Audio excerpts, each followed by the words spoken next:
The Korean War, 1950 to 1953, was the first military action of the Cold War. It was sparked by the June 25, 1950 invasion of South Korea by 75,000 members of the North Korean People's Army. The line they crossed, the 38th parallel, was created in 1945 to separate the Soviet-supported Democratic People's Republic of Korea, today's North Korea, and the US-supported Republic of Korea to the south.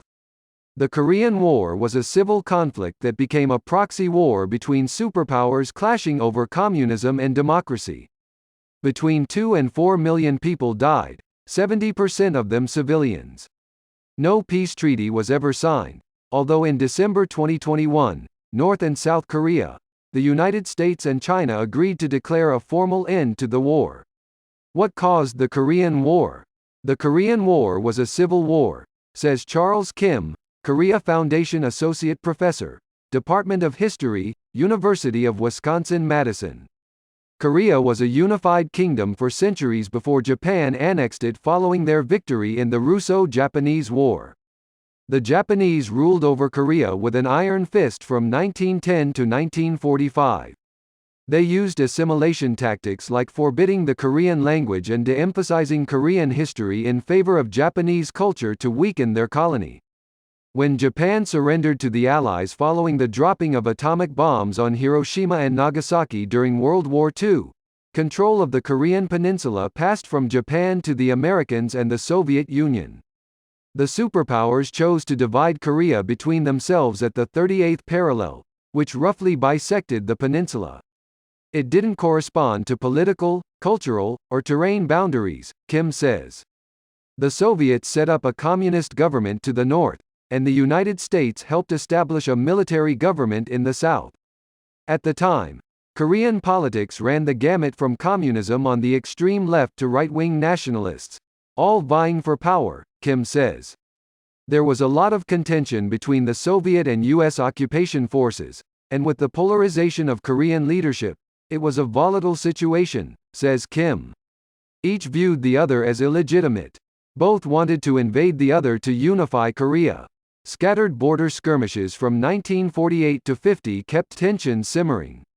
In 1948, the United States called on the United Nations to sponsor a vote for Koreans to determine their future government. When the North refused to participate, the South formed its own government in Seoul under the anti-communist Syngman Rhee. In retaliation, Kim Il-sung, a former communist guerrilla, was named Premier of the Democratic People's Republic of Korea, DPRK. Kim Il-sung went to Moscow in 1949 and again in 1950 to seek Soviet support for invading South Korea. He was able to get Joseph Stalin to commit to providing support for the invasion of South Korea.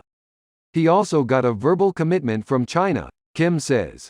When North Korea invaded South Korea on June 25, 1950, North Korea was banking on the U.S. not coming back, says Kim. North Korean forces were strong.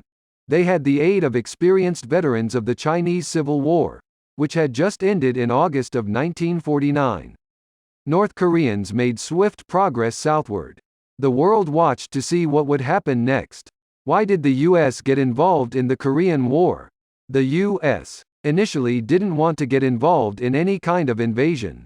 They didn't want to get tangled up with North Korea, much less China or the Soviet Union, says Kim.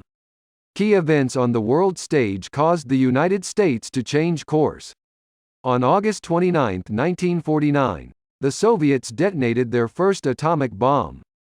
Klaus Fuchs, a physicist who had helped the United States build its atomic bomb program, had leaked the blueprint of the Fat Man atomic bomb to the Soviets. The revelation stoked Cold War paranoia.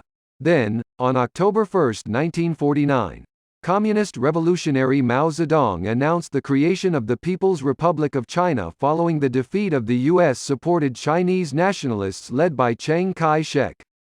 The loss of China was a phrase used by Republican critics of the Truman administration, says Kim. Thousands of Chinese troops were sent to aid the North Koreans. Mao Zedong was adamant about helping out his North Korean allies. He wanted to improve China's prestige in the communist world by what he saw as freeing South Koreans from U.S. imperialist rule, Kim says. President Truman orders U.S. forces to South Korea on April 14, 1950. Truman received a document called National Security Council Paper No. 68, NSC 68.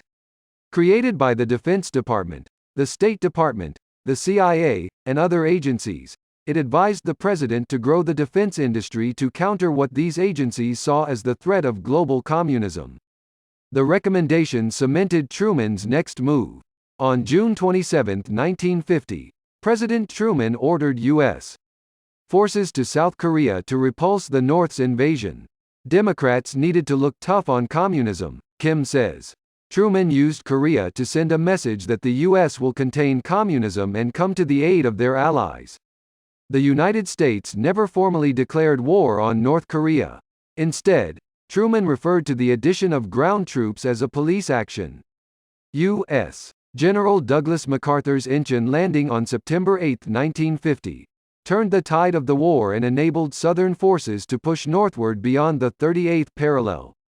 On December 16, 1950, U.S. President Harry Truman declared a state of emergency, proclaiming that communist imperialism was a threat to democracy.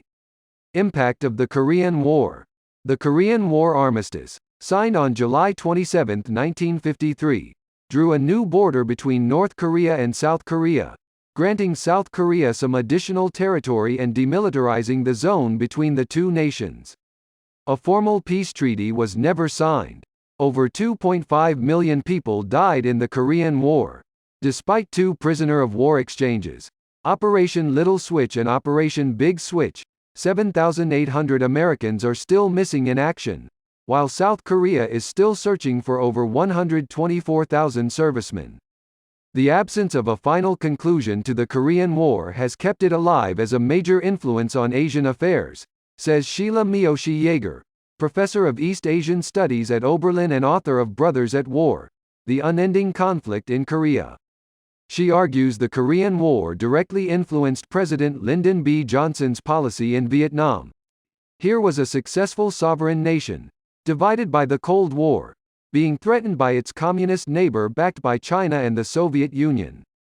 Korea was now seen as a war that had successfully stopped the Chinese communist expansion in Asia. Sandwiched between World War II and the Vietnam War, the Korean War was nicknamed the Forgotten War. But to Yeager, it's not over. The Korean War continues to influence events in East Asia, she says. Tensions between the United States and North Korea remain.